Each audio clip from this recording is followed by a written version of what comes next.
freedom is never more than one generation away from extinction. We didn't pass it on to our children in the bloodstream.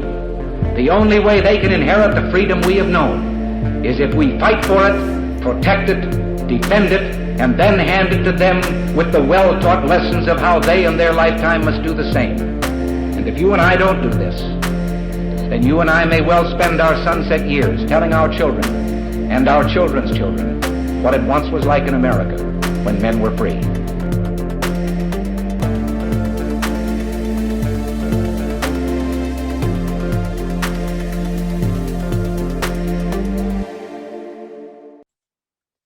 Hey everybody, welcome to episode number 295 of Gun Freedom Radio, where we engage, we educate, and we inform.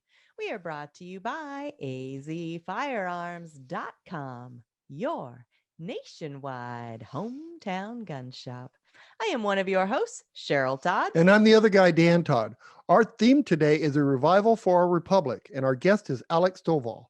Alex is a former regional director for Blexit, a current Army chaplain in the reserves, and a red-blooded patriot who loves his country and stands for God and the U.S. Constitution. Alex is running for Congress because our freedoms that he and his fellow veterans have fought for and died for are in jeopardy. In his words, we need a revival of our republic, and it's time to call everyone to the table for that, both Democrats and Republicans. I'm glad to know you, Alex. Absolutely. A U.S. constitutionalist running for Congress. Welcome to the show, Yay. Alex. Thank you for having me. Absolutely. And I think you said Brexit, but it is Blexit. Is that right? Blexit? Brexit is Britain, I believe. Yes. Yeah, absolutely. So, Alex, you appear to be a somewhat younger man than we are, younger person than we are. Where did your interest come from in throwing your hat into this very rough and tumble arena called politics? I get asked that question a lot. Well, I would say that the interest came kind of in an epiphany type of approach, if you will. I had intentions on going back to the active component back in June.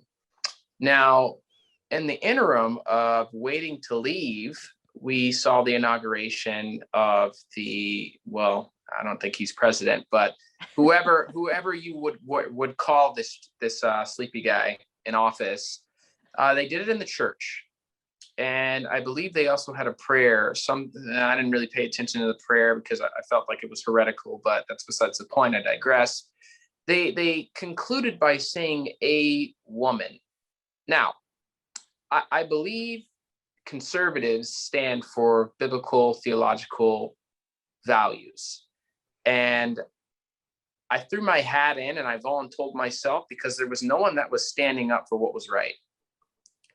I've had a lot of people come to me and say, well, you should say it this way, or you should say it that way, or maybe if you didn't say it so rough that you'd get more votes or more people would donate or fund to you. And I said, okay, I serve the living God. And as far as I'm concerned, we have Capitol Hill, or as I would like to say, a building full of uncircumcised Philistines that are making a mockery out of our God. And, like the story of David and Goliath, all I need is 5 stones, 5 good stones. And I believe that the pandemic that's taken place has been more of an awakening to the conservative, biblically sound individuals such as myself and many others that are currently following the campaign and walking alongside me through this journey. So I would say the primary reason for jumping in was because there were no real authentic Christ followers in office. Everybody was compromising. Everyone was pointing the finger saying someone else will do it. Someone else will do it. Someone else will do it. But I'm a firm believer that God made you and I to be that someone else that will do it. So it's unfortunate that it's come to this, but I'm not here to appease the people. I'm here to serve the people. I am simply a vessel, if you will. And in the same sense, that's the same way a representative house is supposed to be. You can tell a person until you're blue in the face all the things you're going to do, but you're just making noise if you're not actually going to the people saying, hey, what needs to be done so we can build this community? So I just kind of got sick of hearing politics. I really did. There was a lot of jogging in place and no one really running the race. Boy, that is so true. And when you talk about just making a bunch of noise and you keep hearkening back to scripture, I'm like, yeah, there's that clanging gong again, right? You're just out there making these clanging gong sounds. And especially when you brought up ending a prayer with a nonsense made up word, a woman, to pander. There's no reason to have said that other than to pander to people, because amen has nothing to do with the sex or gender of human beings. Oh, now I get it.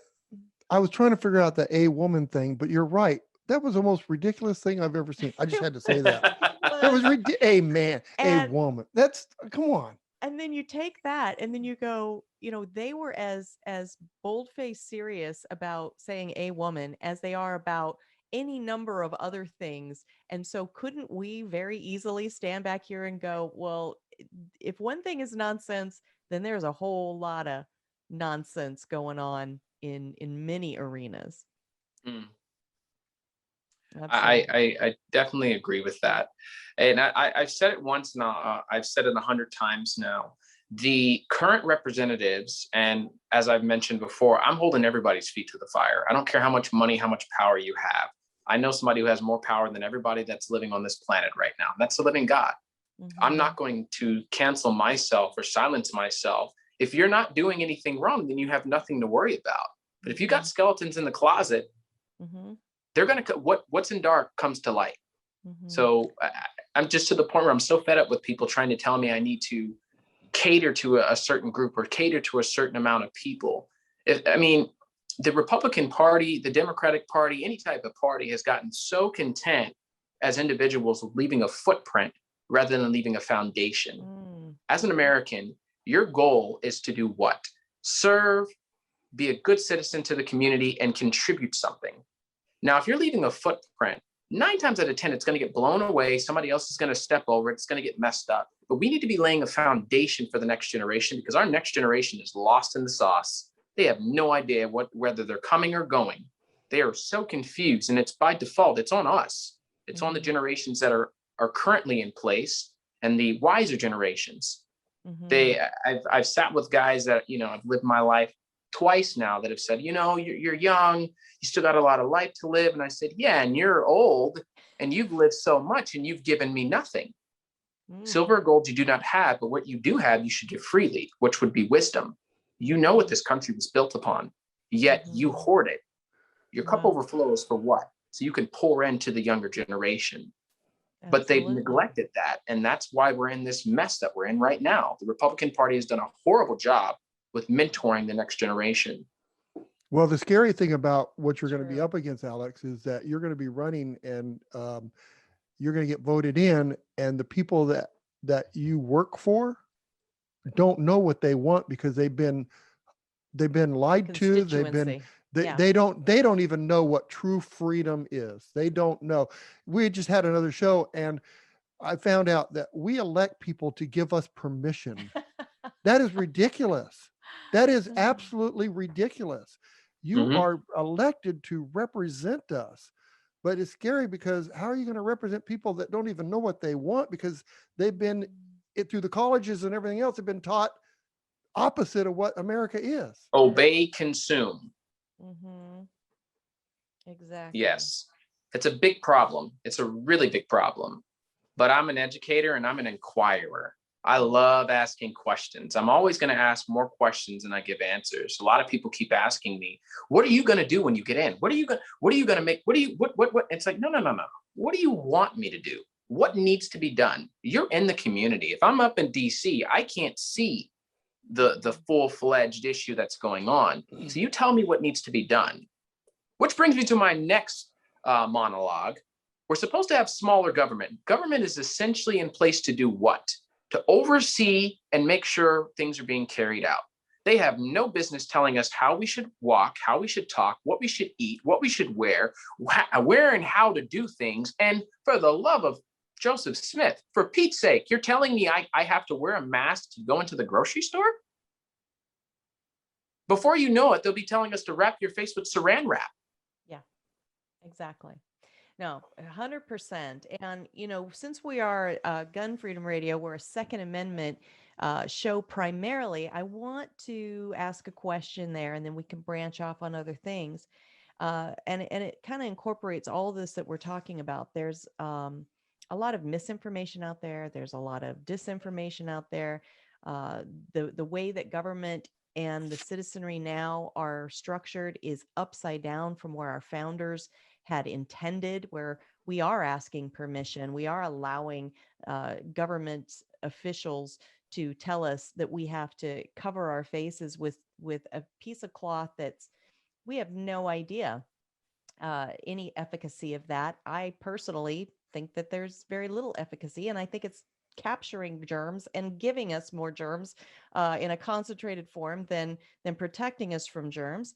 But getting back to the Second Amendment and this idea of a revival of our founding principles, which is found in this document right here, this big, thick War and Peace, all of 49 pages right here, takes you like an hour and a half to read, the Constitution, the Bill of Rights. What is going to help the citizenry, especially younger people, because I think you could have a very powerful voice with younger voters. How are they going to care enough about a document that they maybe have never even read, maybe they don't, if they know it exists, they probably think that it's some old white man's, diatribe, instead of understanding that it is a precious inheritance for all people. How are we going to reach them to help them care enough to stand up for the Second Amendment in the form of supporting candidates and voting for candidates who also support that? This is a fun question.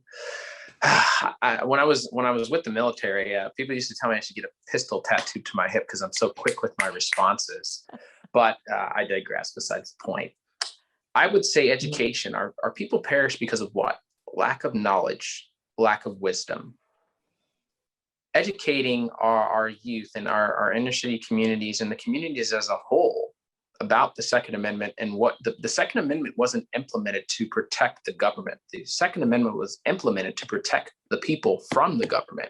If you look at every tyrannical, communistic, socialistic country, the one thing that they gave up was the right to bear arms. One of many. But the minute they gave all the power to the government, they lost their freedoms. If you want the government to support you, you want the government to give you AKA stimulus checks, then you have no freedoms. You have no rights because the government is providing everything for you.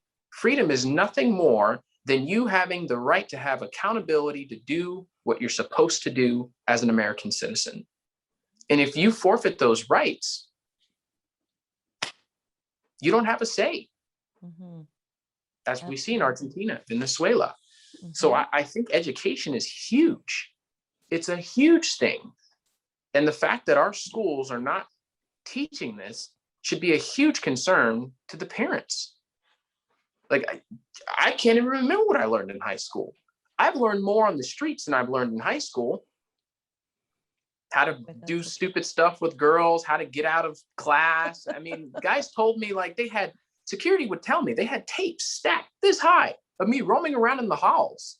They would place bets on me, where I was going to go next, because I was never in class.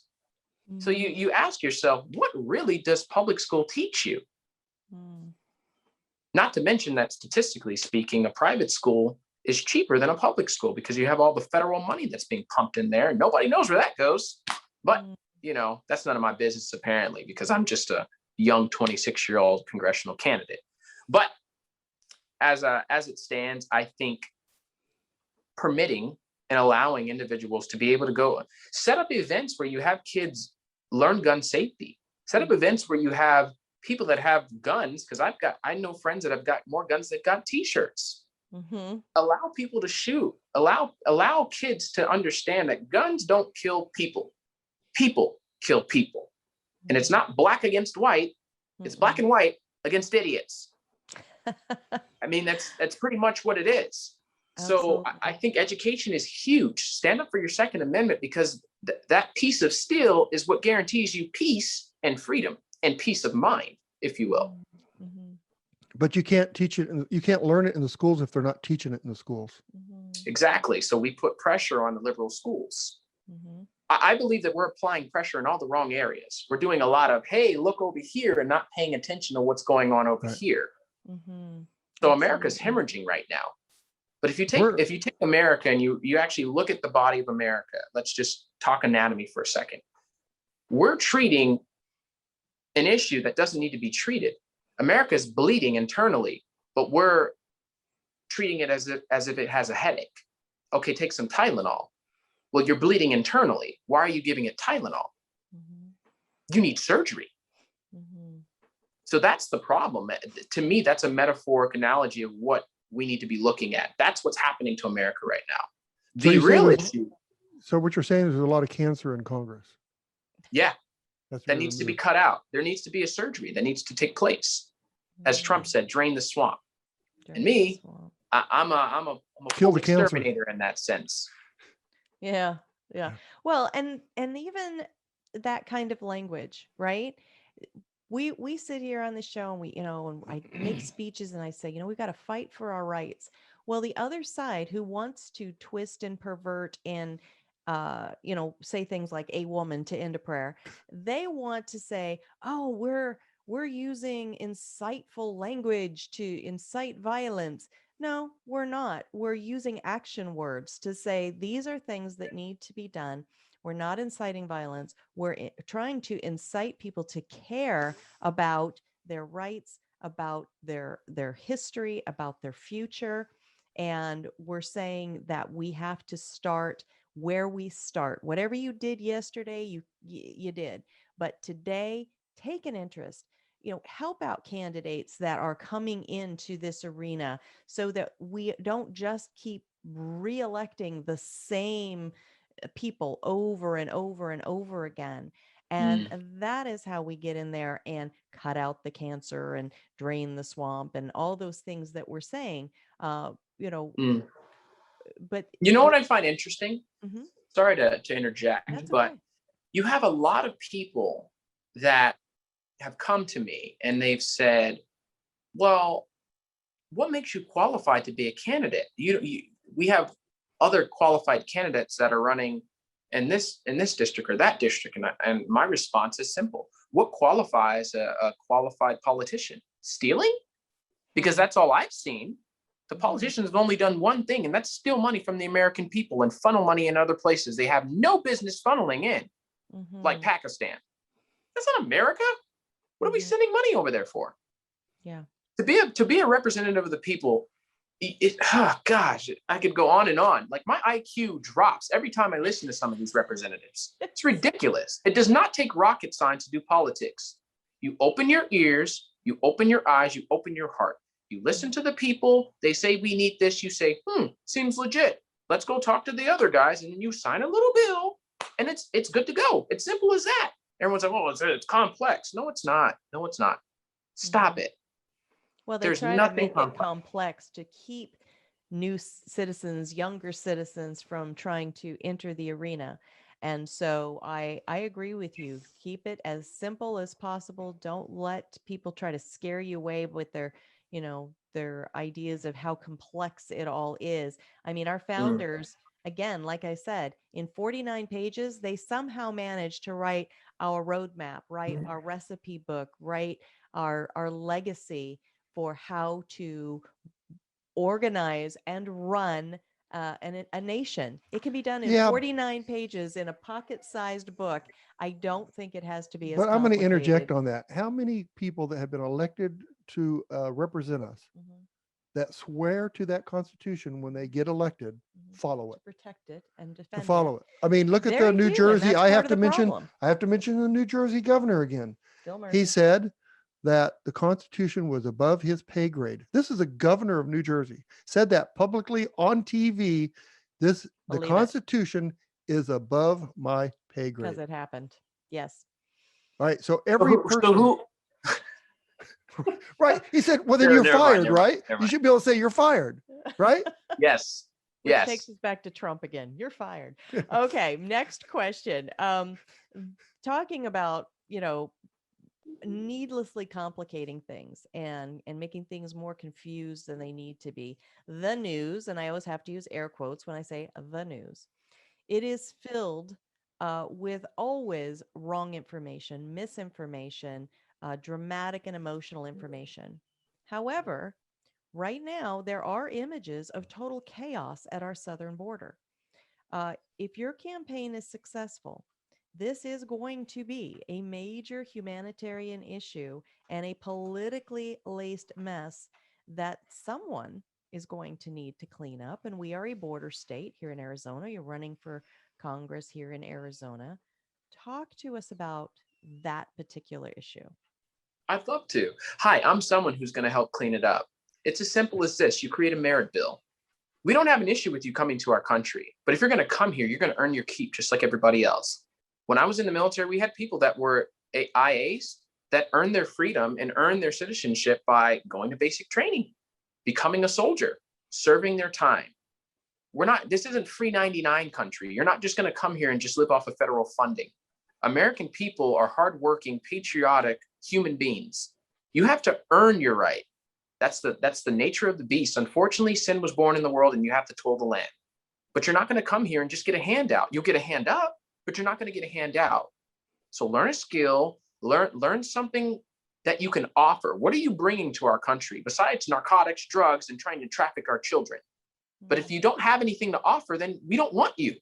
Just like no other country would want you. We're the only country that I can think of off the top of my cranium that just lets people come in. Yeah, sure, we'll take everybody. Yeah. But what about the infrastructure and the economy? That's hurting our economy. That's hurting our infrastructure. And that's hurting the future for our foundation, for the kids that are going to grow up that are American citizens.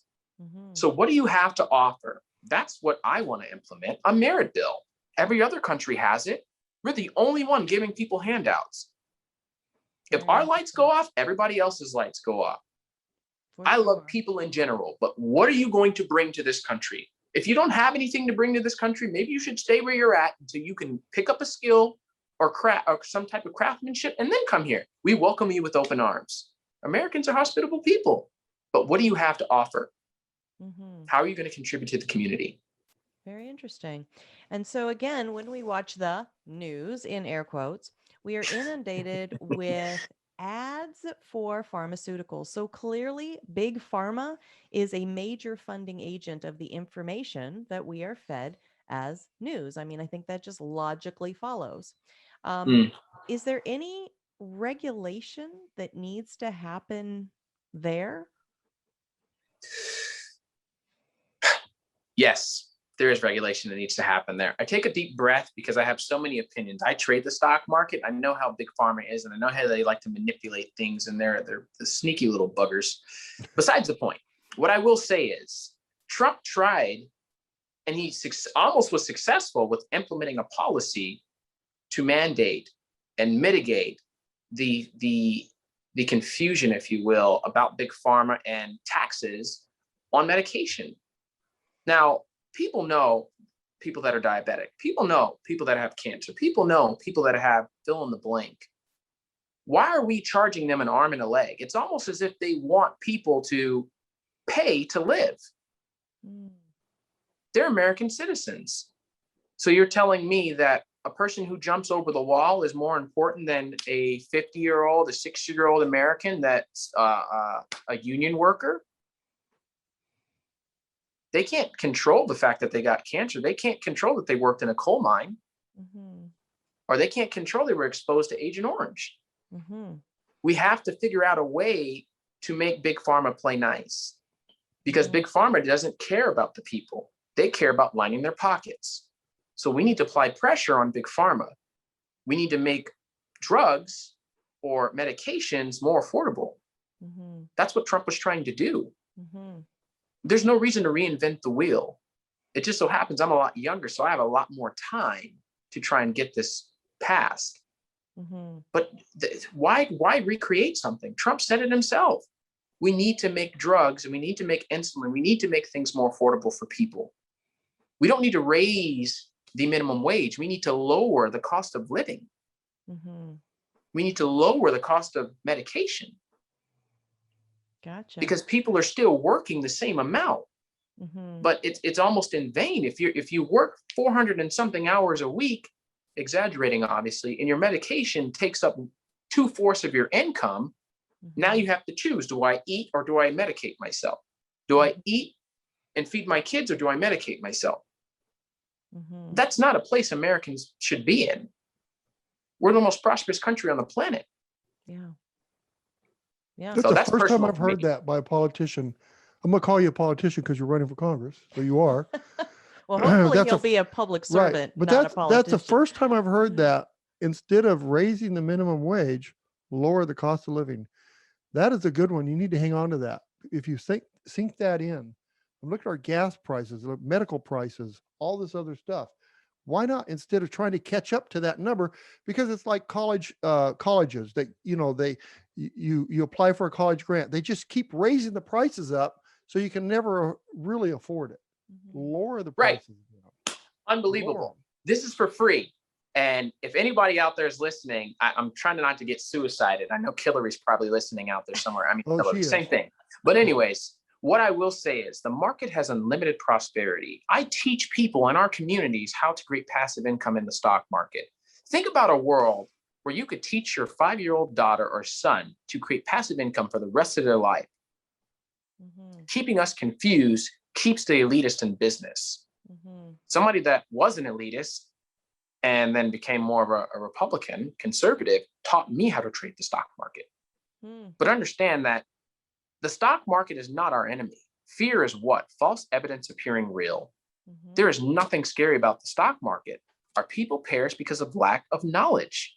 And if we actually start teaching things that are worth teaching in school, we'll have more doctors, we'll have more police, we'll have more firefighters. We lower the cost of living because there's unlimited prosperity in the market. Two things move it: fear and greed. So is it fear or greed that's moving the market? Because the higher things go, the higher the market has to go.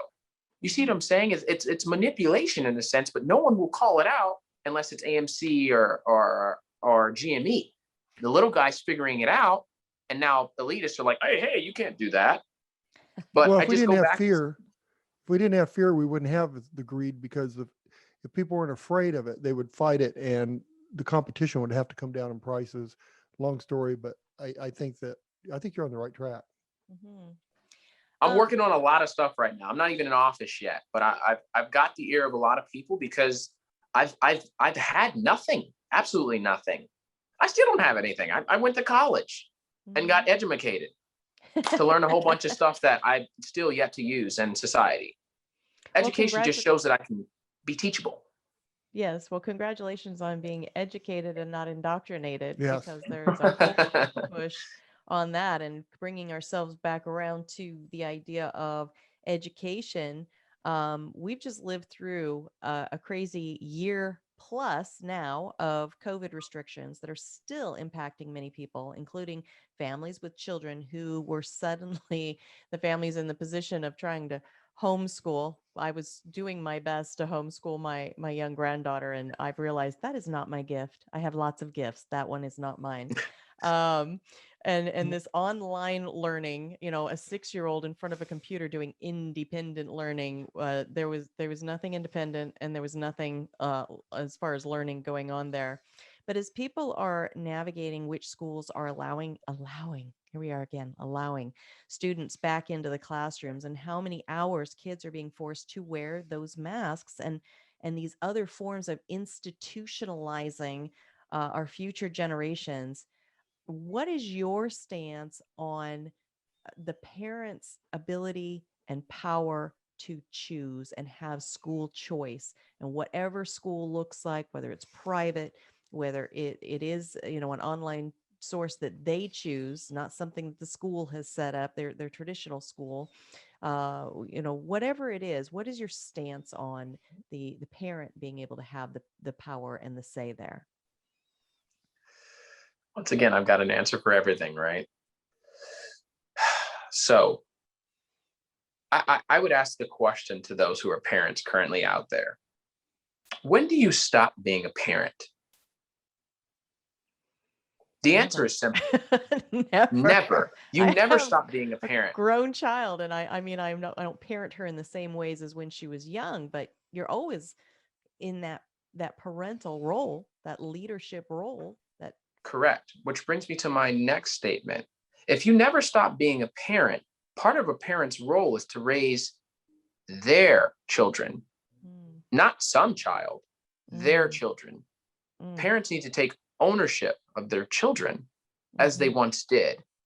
Now everybody's afraid of CPS, EPS, DCS, CCS, whatever it's called, because we've got all these ECSs, but they're afraid to teach them in the way so they do not perish or fall away from it. You're a parent. You're supposed to parent your children, not the television, not the schoolhouse, not the government. So if you don't raise your kids, something else will.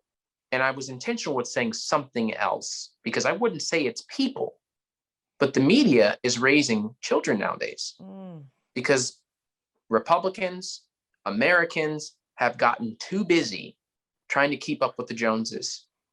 We need to figure it out like yesterday. I don't know what happened to America, but maybe we hit our head or something.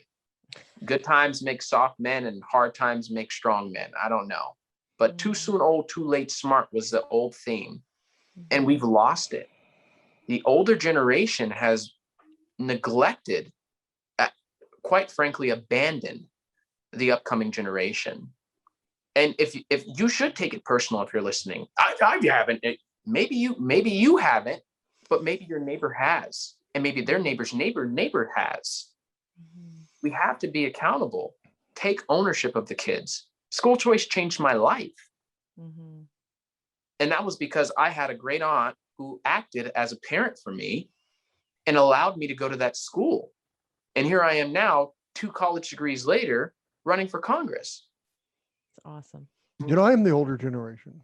You are the older generation. And I'll tell you, right after you get out of school and you start a life, then it's here. I'm here now. Blink. It's gone. Yeah, blink. It's gone. It's like, how did I let so much of that stuff slip through my hands?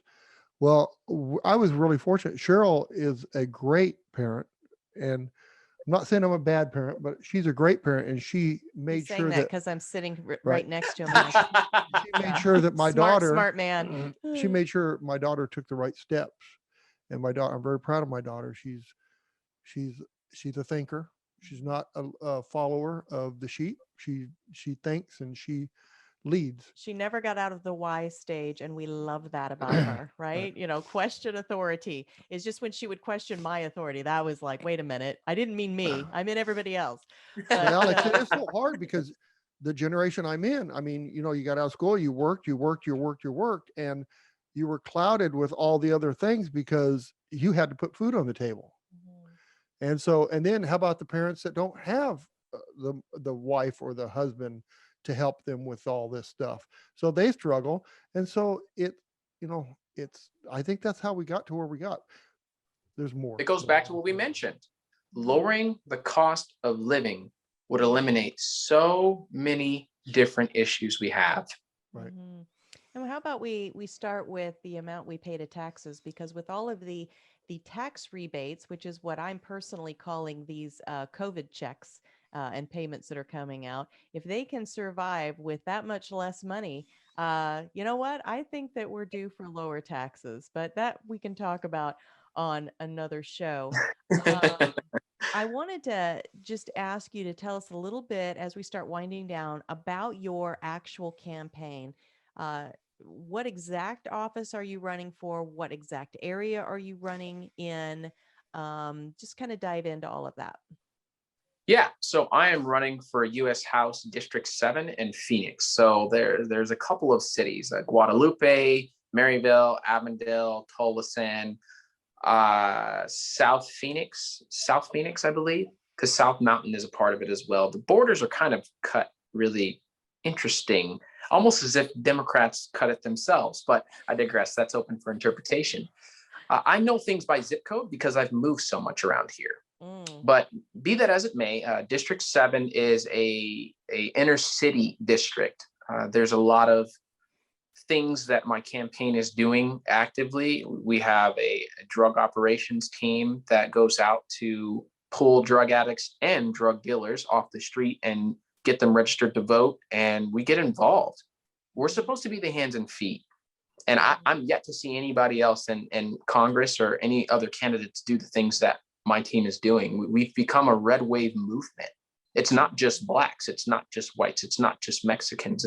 It's unity, Americans helping other Americans. And if we all just did that just once a day, just a little bit better every day, we would change this nation forever. But you can follow me on Alex for Arizona, Instagram, Twitter is Alex Stovall, and Alex for Congress on Facebook. And alexforarizona.com if you want to donate $1, $5, $3, any kind of dollar, because I've got to take care of my people. And we all know that campaigning can be very timely and expensive. Absolutely. And just very quickly, so that because a lot of times people recognize the name of maybe the incumbent, who is it that you would hope to unseat?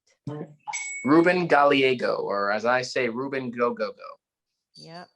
We are familiar with Ruben Gallego. He is no friend to the Second Amendment. And so we would not be sad to see him pack his bags and have a nice, young, energetic GOP, enthusiastic, yes, constitutionally based new person in that office. So we are excited to see the energy that you're bringing to that. I'm hoping that people will not just you, of course, support you, but not just you, help new people who are trying to, get into this arena to give us a fresh future that is based on the foundations of our past. Hoping that people will get energized to help out with that. And maybe some people listening are like, you know what? I'm loving how Alex talks. I love how he envisions the future. Maybe this is for me too. Like maybe there are other people out there, not just in Arizona, but across this nation who are going to be inspired by your example, Alex. Alex, I'm going to pray for you too. The battle that you have against you right now is that America is going to, especially the areas that you're campaigning for, seems like a lot of people are looking for the free things. I want it because it's free, and it's hard because what you're standing for and what we should stand for as America is everybody pitch in and do their work. Yeah. Right. Absolutely. And so just keep up the good work. Just keep it up. Let people know that you'll get more out of life if you work for what you have. Absolutely. And it's so much more fulfilling. Oh, it is. Yes, absolutely. Say the name of your website one more time and we are going to let you go. alexforarizona.com, the FOR, not the number 4. And is Arizona all spelled out or is it the AZ version? Yes, Arizona is all spelled out. Fantastic. Alex Stovall running for Congress here in Arizona. Give him a look, give him some help, give him some donations. Give him some dollars. Prayers. And some prayers. Absolutely. Thank you so much, Alex. We will talk to you soon. You guys be blessed and hope your Easter was great. Thank you. You as well. Bye-bye. God bless. All right. Wow. It's good to see somebody with that kind of energy. And, somebody that broke that way that the colleges were teaching people, because he's in that group. 2 degrees, he said. Yeah. I mean, clearly he has spent some time with some of these instructors. We saw a video fairly recently where an instructor, the student's voice, we couldn't see either the instructor or the student on the video. It was just their voices. It must have been a Zoom call or something. Student's voice sounded fairly deep. It was male. So I think maybe it was a college class or something. The professor had put up a picture of two ladies. It looked like 2 ladies just kind of standing back to back. And that was the whole picture. And the professor said, tell me what you see. And the student said, two people chilling. And the professor was like, oh, come on. And the student was like, what do you mean? Oh, come on. I see two people chilling.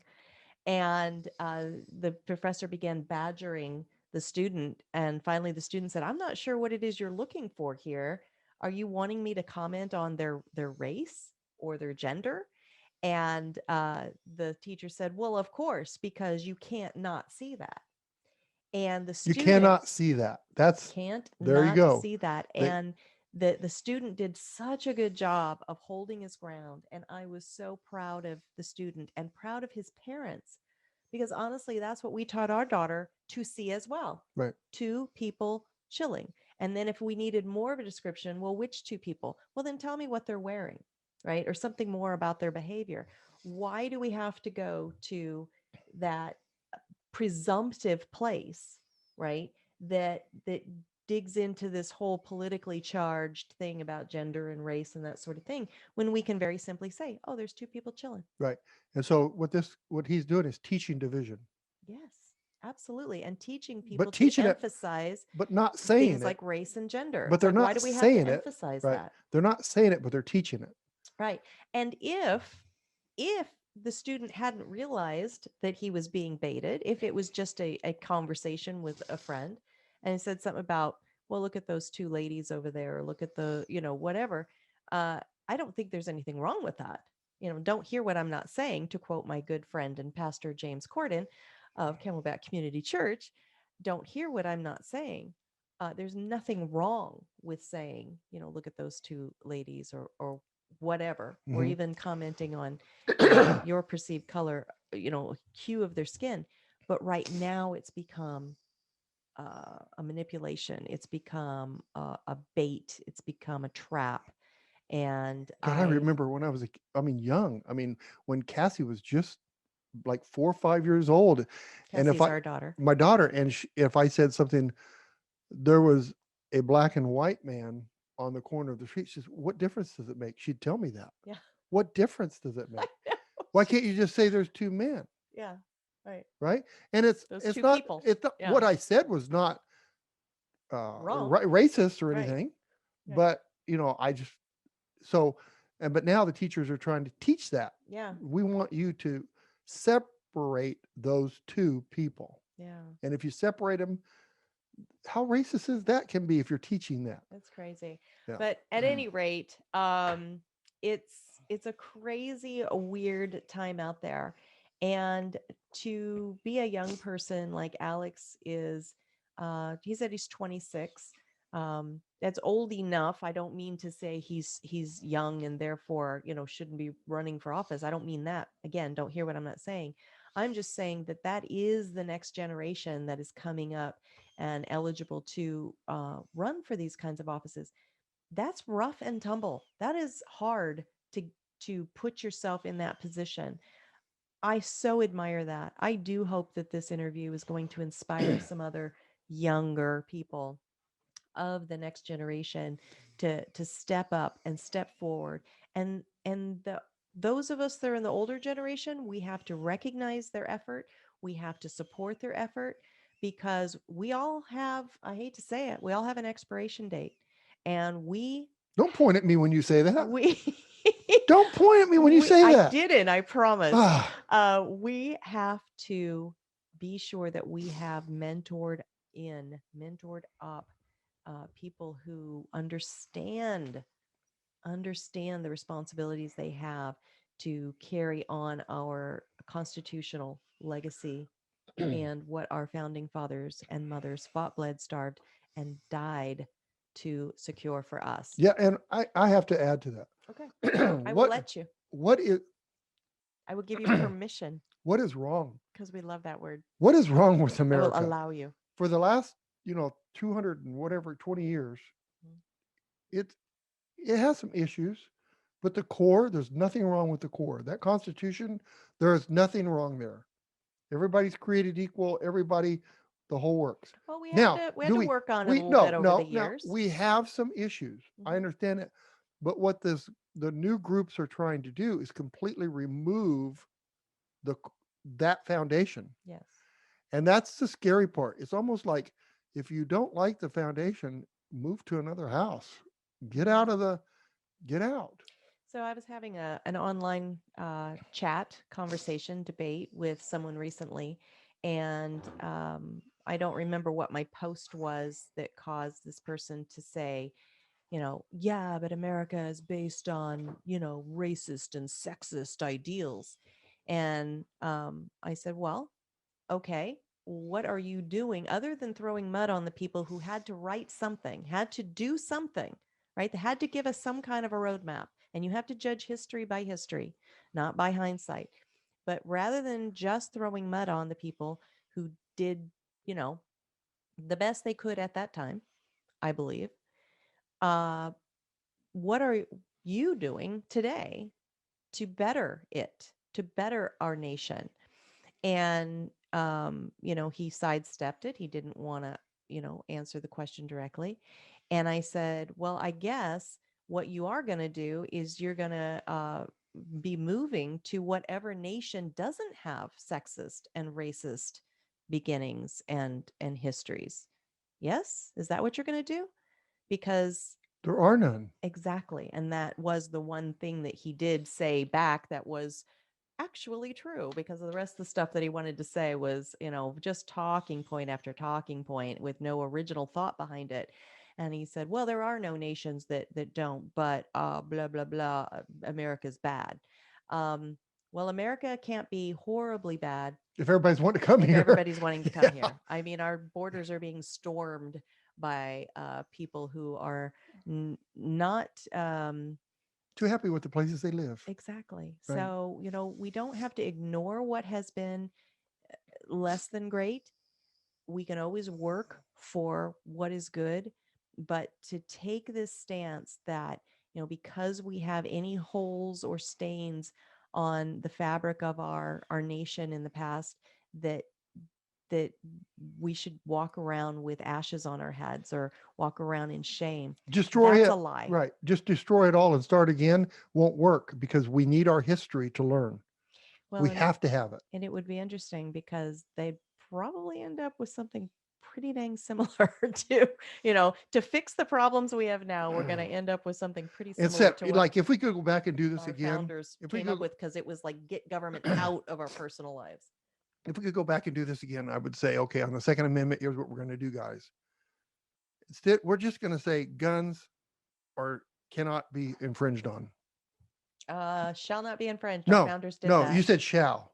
You said no, guns shall be infringed on. And then we'll define the word infringe. And we'll make it so that there doesn't need to have any kind of attorneys or lawyers to try to figure this stuff out. Could we just put the word nope? No. Yeah, just no. No, that'd Nope. be good. Guns. Well, you can't say guns no. That's right. That's true. You have to say Any guns. infringements? No. Nope. No infringement. But what Good. about nope? How about if nope? If So- they're a U.S. citizen? That's the thing I still don't quite understand. Who is protected by the Constitution? Are U.S. citizens protected by the Constitution, or are the people who are here, even if they're not citizens, protected by the Constitution? But if the case is that if you're a citizen and you are bound by the Constitution, then shall not be infringed would apply to you because you're a U.S. citizen.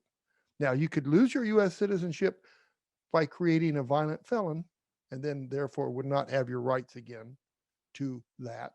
But we could go on for hours with this. We sure could. We absolutely could. There's lots and lots there to unpack and talk about. And that's why we'll have many more episodes of Gun Freedom Radio.